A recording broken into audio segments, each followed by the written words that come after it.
Oh, hi, welcome to the video. So today we're talking about collective intentionality, which is a kind of we intentionality. So an example would be if my wife comes home and says, "Hey, let's go out to dinner tonight," and I go, "Yeah, that's a good idea. Let's go." So we intend to go out to dinner together. Okay, so this kind of intentionality, as I said at the end of the previous video, it's here that we move away from just analyzing the individual mind and looking to how our minds connect with other minds, right? Because it's through connecting with other people's minds that we create and maintain society, right? Including law. Okay, so, all right, this is our first step, collective intentionality, we intentionality. Now, it's tempting to think at first glance that collective intentionality, or this we intentionality, is simply the addition of two intentions. So I intend to go out to dinner, and my wife Catherine intends to go out for dinner. And that's all it is. It's just one intention plus another intention. But what we're going to see is that it's not like that at all. It could be like that, but then that wouldn't really be collective intentionality. In cases of collective intentionality, where there really is a genuine we intend there, the intentions connect, they interlock in a way. And that's very important because it's through this interlocking that we build communities and societies. All right, now there are two types of there are many types of collective intentionality, many types, but there are two types that we need to talk about. Two that are really important for our purposes. The first is cooperation. All right, and the second is what I call collective recognition. It's not obvious what that means yet, but we'll get there. Okay, but let's start with cooperation. That's obvious what it is. Okay, so it's obvious what it is, but there's more to be analysed. All right, so let's have a think about an example of cooperation. Okay, so let's say actually you can't see them, but can I move I better not move the camera because it'll cause havoc. But over here there are a whole lot of guitars, and I often play music in this room, and sometimes my son, or one of my sons, will come up and he'll bring his bass. Well, he plays everything, but one of the things he plays is bass, and he'll sit down and he'll play bass guitar, and I'll play the normal guitar, and we'll play together. Okay, now this is an example of cooperation. We're now notice the phrase that we use in this course. Language is very important, right? We're going to move on to language soon, and we're going to see that language is very, very important. Language is the most important thing, all right? And it's the most important thing in the creation of law in particular. But so language is crucially important. And one of the things that's very useful to do as a philosopher is to pay attention to the way that we say things. It can be misleading. You can go overboard with this and go down to some rabbit holes. But it can be very useful to think about the way we say things. So if my son, Tana is his name, if he was here playing and I'm playing, we're playing together. It's not just that I'm playing and he's playing and we just happen to be doing this at the same time. We're playing together, right? So remember I talked about this, the interlocking nature of the intentions. We're playing together, right? So there's a difference between him playing and me playing separately, even if we're playing the same piece of music, right? If we play together, something's changed. And what we're trying to analyze is what this together is, right? Let's just say that he's in the room and I'm here, and we're warming up, right? And we're just playing pieces of music when we're, independently. He's playing one song, I'm playing a different song. Right, and we're just doing this to warm up. We're warming up separately, and then we're going to play something together later, right? And just by chance, we start playing the same song. We start at the same time playing the same song. We're not playing together yet. Now we might hear that we're playing the same song and then start playing together, but when we start, we're not playing together yet, right? We're playing independently. We're playing separately. It's just by chance that we're playing the same song. Okay, whereas if we say, oh yeah, let's do that one. Okay, 1, 2, 3, 4, and we start, now we're playing together. What's the difference? Now, one thing to notice is that there's no difference in terms of the sound that we're producing, or there need not be any difference in terms of the sound that we're producing. The sound that we're producing could be exactly the same, right? So let's just say we both start, one song that we sometimes play together is Down in California by the Red Hot Chili Peppers.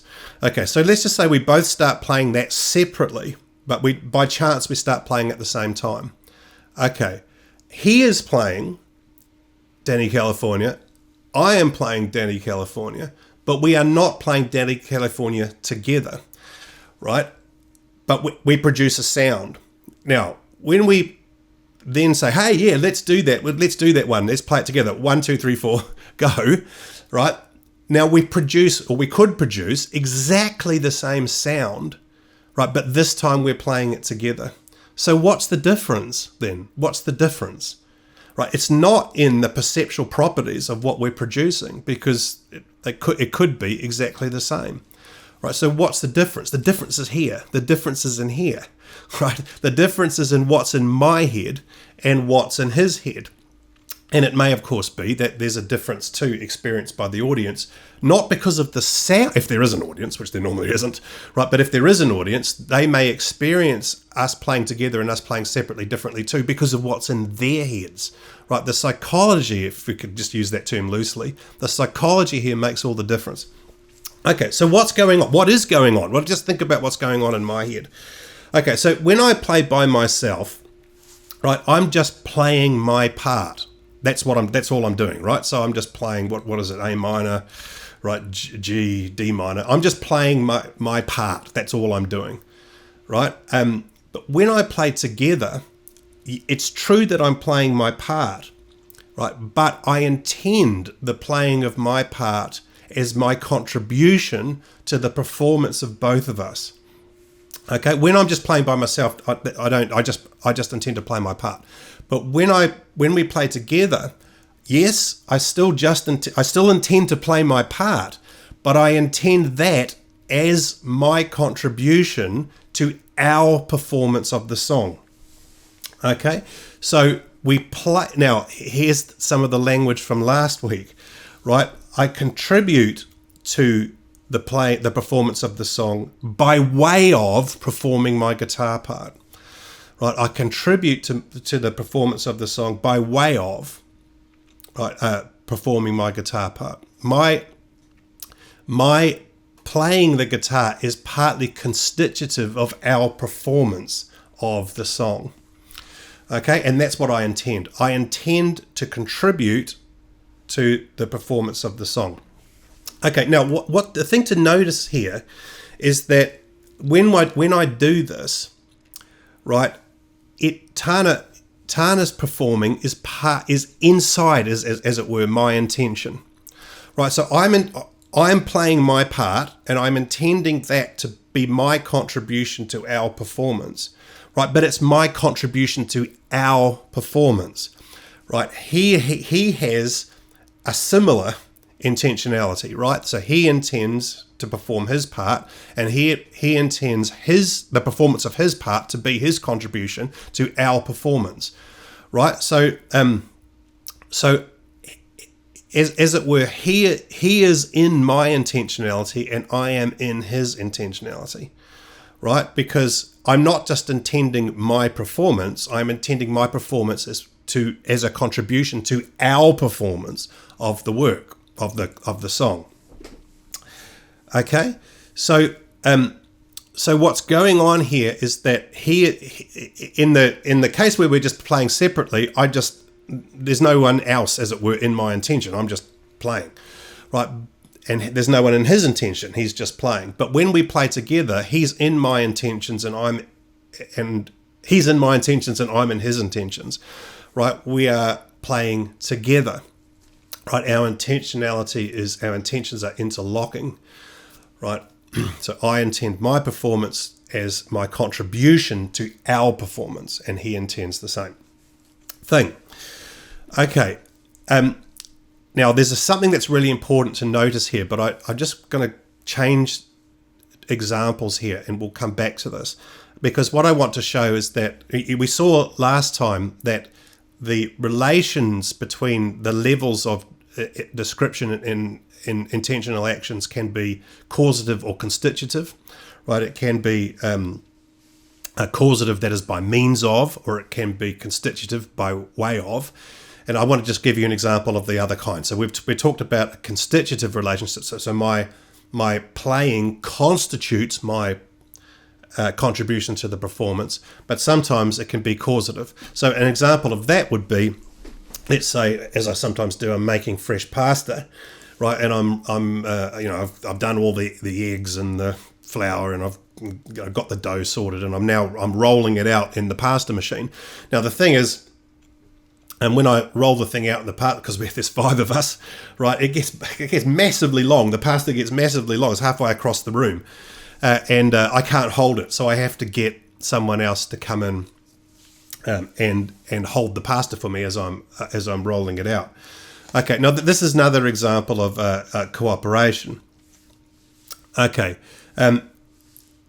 so I'm rolling the pasta, and it's normally my other son who helps me with this pity. He normally helps me. He holds it while I'm rolling it out.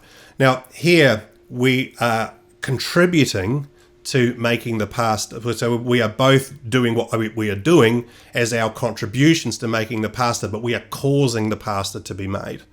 We are causing the pasta to be made. I am rolling out the pasta, causing it to be made. My son is holding the pasta, right, causing it to be made. And notice here, we have the same, although there's this difference, because instead of the rolling out the pasta be constitutive of the finished product, it's causing it rather than constituting it. Other than that, we have the same structure. That is, my rolling out the pasta is my contribution to our making the pasta, whereas his holding the pasta is his contribution to our making the pasta. So again, our intentionality interlocks here. I'm not just rolling out the pasta to make pasta. I'm rolling out the pasta as my contribution to our making the pasta. Okay, so our intentionality interlocks here. We are making the pasta together. Yeah, and what together means is that our intentionality connects in this way. Now, the key thing to see here, this is really important for us with both examples, is that once we start doing this, once we start developing collective intentionality, once we start developing intentions where our intentions interlock, so once we start playing the piece of music together, once we start making the pasta together, there's a commitment. Okay, this is very important, right? There is a commitment here, and it becomes difficult to withdraw. Now, I don't mean it becomes physically difficult. I mean, my son could just let go of the pasta, right, walk off. Pity could just let go of the pasta and walk off. Tana could just stop playing. In fact, it's easier to stop playing than to keep going, right? It's not physically difficult, but there is a kind of, taboo is maybe a bit strong, but let's just use that word for the sake of it for now. There's a taboo against withdrawing. Okay, so when we start playing the song together, we're supposed to play until the end of the song. You're not supposed to just stop, right? When we're making pasta together, you're not supposed to just drop the pasta and disappear, right? Because you've got something better to do. You're supposed to stick with it until the task is finished. Now, there's a tendency for philosophers to explain this by saying that once you get involved in a task like this, there's a moral principle, right, that becomes involved or gets invoked, and that says that you should not withdraw. Now, I disagree with this view, but I want to be clear about what I disagree with. I'm not saying that there isn't such a moral principle. Maybe I think there probably is. There is such a moral principle. But to say that is to miss something. To say that the reason that you can't withdraw is because there's a moral principle that says that you shouldn't misses something important. And that is this. It's in the nature of the commitment that you make that you can't withdraw, right? It's not that we don't need a moral principle to explain why it's difficult to withdraw. It's in the nature of the commitment that you make when you do something together with someone that you can't simply withdraw. Now, of course, there may be circumstances where it's, something comes up, circumstances change, and it's permissible to withdraw. But nevertheless, there is once you commit, you have reasons to see the thing through. Right, a commitment. So agreeing. Can you help me with the pastor? Yes, saying yes commits you, right? And once you're committed, you have reasons not to withdraw, right? And you can justify withdrawing only on the basis of reasons that outweigh those reasons.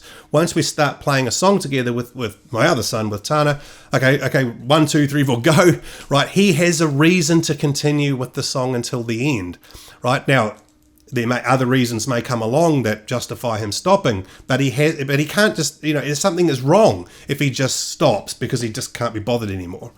Okay, so when you engage in collective intentionality, you make a commitment, right? You make a commitment, and that commitment exists because of the nature of collective intentionality. We don't need an external moral principle to explain the existence of the commitment. It may be that there is an external moral principle. It may be that it's morally relevant. I'm not denying any of that. I'm just saying you don't need that in order to explain the commitment. This is going to be extremely important for understanding law. In fact, maybe you can already see what the connection is going to be here, because if you remember what the big problem was with Hart's theory, what he couldn't explain, we're actually starting to see what the basis of the explanation would be. That's all. There's a little cliffhanger that I won't explain that anymore. We'll come back to that later. Okay, but the thing is, in cooperation, you come together with someone. It's not just two people intending to do the same thing, right? There's an interlocking of the intentionality, and because there's an interlocking of the intentionality, there is a commitment, and it becomes difficult to withdraw. There is a norm against withdrawing. One should not withdraw, right, unless there is good reason to do so. Okay, all right, so there's a commitment there. All right, now, this is very important. As I say, this is going to be absolutely crucial for us, and we're going to talk more about it when we talk about language. And the reason for that is because most of the commitments that we make linguistically, not all of them necessarily, but most of them. In fact, I just gave an example of this, right? Will you help me with the pastor? Okay, Dad. Right, that's the commitment. Right, he just made a commitment linguistically. All right. Okay, that's cooperation. Now we need to talk about collective recognition. Okay, which is less obvious what that is. Okay, so let me just give you an example. So let's just say, actually, here's a standard lawyer's example. People use this example when they want to illustrate the difference between contract and property. So the standard example, I go into a store and buy an ice cream. Now, unfortunately, however, this example is not as useful anymore because it involves buying the ice cream with cash. And, I mean, just about nobody uses cash anymore, at least not where I live. But let's just imagine that in this example, there's cash. So I go into the store and I say, yeah, I'd like an ice cream, double scoop, these flavors, whatever. And the person then gives me the ice cream, and then I give them the money, right? The banknotes and coins or whatever it is that I give them. Okay, now, lawyers use this example to they say, oh, look, there's all these different legal transactions that are going on here. First of all, there's a contract that's formed between the parties, between me and the shop in this example, and then there are a couple of conveyances, which in the common law are not considered contracts. In civil law, they are considered contracts. But anyway, the conveyance of the ice cream to me, and then the conveyance of the banknotes and coins to the shop. And if they give me change, there's another conveyance. That is, a conveyance is a transfer of property. Another conveyance if the shop gives me some change. Okay, anyway, all of that that's not what we're interested in here. We're interested in something different.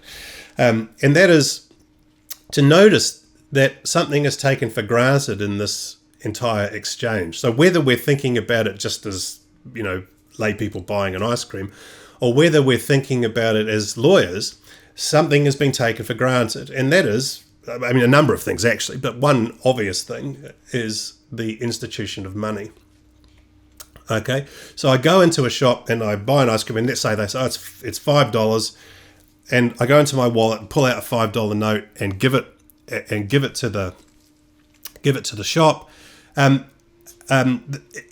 It would be a very strange situation if the person, I give the $5 to the person, and she says to me, "Why are you giving me this piece of paper? I don't want paper." Right? What's going on? I don't, well, actually, they're not paper. In New Zealand, money is made out of plastic. It's a polymer. I don't ask for plastic. I ask for $5, not plastic. Right? That's never going to happen. The point that I want to make here is that we just take the existence of money for granted. Right? In this transaction, I go in and buy an ice cream. Money is just taken for granted. Right? We just take it for granted. But I give her the $5 banknote. It's red, and you see this red thing. I give her this red piece of plastic, and she takes it and puts it in the till, right? And it doesn't give her any thought to that. It's just taken for granted. Okay, this is an example of collective recognition. There is collective recognition of the institution of money, right? And in this case, we just take it for granted. Okay, here I recognize the existence of the institution. She recognizes the existence of the institution. We don't give it a moment's thought. It never strikes her as strange that I'm giving her this thing. She doesn't read it, like, oh, what does it say on this? There's writing on it. We just take it for granted. Okay, now, a collective recognition is absolutely crucial to the construction and maintenance of society. It is, I will claim, when we go on to talk about this in more detail, the essential ingredient in the creation of society, and everything will fall to pieces if collective recognition is withdrawn. And we will look at an example where a society has withdrawn or did withdraw collective recognition of its government, and it just falls to pieces. Right?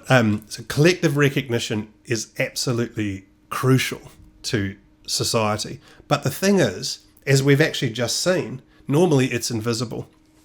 Okay, so we in the example that I talked about, just buying an ice cream, we collectively recognize the institution of money, but we don't even think about it, right? We're not even aware. We're not even aware of it, right? We don't consider it at all. So collective recognition is absolutely crucial for the existence and maintenance of society, but it's normally unconscious, right? We're not aware of it. We don't think about it, and that's very important. Also to understanding the power structures of society, because what I'm going to argue is that we actually have the power. We have power. We create political power. That is all of us. We all create political power, but generally we're not aware that we're doing it. Right? We create it, and we're not aware that we're doing it. So we give other people power over us, but we're not aware that we're doing it, and we don't experience it that way. So power is bottom up, but we experience it as top down because collective recognition is invisible. Okay, now a couple of things to say here that are important about collective recognition. The first is that collective recognition is a practical thing, right? That is what matters when we're talking about social institutions. What matters is not whether the person believes in the thing. If you were to ask them, do you believe in money?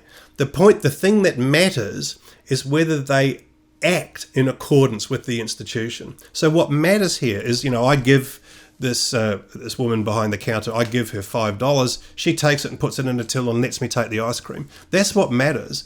It doesn't matter whether, if I said, do you really believe in money? It doesn't matter what answer she would give to that question. Right? That's not important. What's important is that she orients her behavior in accordance with the institution. That's what matters. She accepts the money and puts it in the till. That's what matters. Right? It's a practical matter. Right? Lots of times, if you ask the person, do you accept the existence of this institution, they would say yes, but they would also think it was an odd question. But in many circumstances, we collectively recognize social institutions that we're not aware of, or we don't think of. We don't think of at all. So handshaking might be an example, right? Someone holds out their hand, you just shake it. You don't really think about it, right? If someone asks you, do you accept the social institution of handshaking? Well, you might say, well, yeah, I do, but it's a pretty odd question, right? But practically speaking, I do recognize it, right? Someone holds out their hand, I shake it, right? I don't think, what the hell's he doing? Holding out his hand. Why is he holding out his? He's trying to get this in the camera. He's holding out his hand. What the hell's he doing? What does he think? Does he think I want to sniff it or something? No, you don't even. These thoughts don't enter into your head. You just hold out your hand and shake the person's hand, right? Because we collectively recognize that institution. Okay, so it doesn't. What matters is whether the recognition is practical. It doesn't matter whether the person would accept the institution if they were asked, and it may even be that if you were to ask them, they would reject the institution. That is, they would say it was wrong, it was immoral, it should be abolished, it's unjust, whatever. So imagine that I asked the shopkeeper, the person selling me the ice cream, what are your views on the institution of money? And she said, money is theft. Money is theft. It's a terrible, horrible thing. It should be abolished, blah, blah, blah. None of that matters as long as she'll accept the money and put it in the till. She collectively recognizes the institution of money if she will take my money and give me the ice cream. Right, that's what matters. Right, that she personally hates money, that she personally thinks that the world would be a better place without it, that's not important. Right, what's important is that she orients her behaviour around the institution. Right, so it's not sort of conscious endorsement that matters. It's practical. The practical reality matters. Does she behave in accordance with the institution? Okay. Now, just as a little tag here, Searle calls this collective recognition and acceptance. But for the reason that we've just talked about, I don't like the acceptance bit, right? Because you don't have to accept it, right? Whether you accept it or not is irrelevant. The issue is whether you orient your behaviour in accordance with it. So I just call it collective recognition. Okay, so if you go to Searle's book, you'll see him talking about collective recognition and acceptance, right? And but I just talk about collective recognition, and that's the reason for this, a difference in terminology. Okay, now there are three key building blocks in our theory of society and law. And we've got two of them. Cooperation, that's how we build a togetherness, right? And that's how we build a community. There's collective recognition, that's the second building block. That's how we create the power structures that we need for that society has. And the last building block is language, because that's how we actually do all of this stuff. And that's for next time. Thanks very much for watching.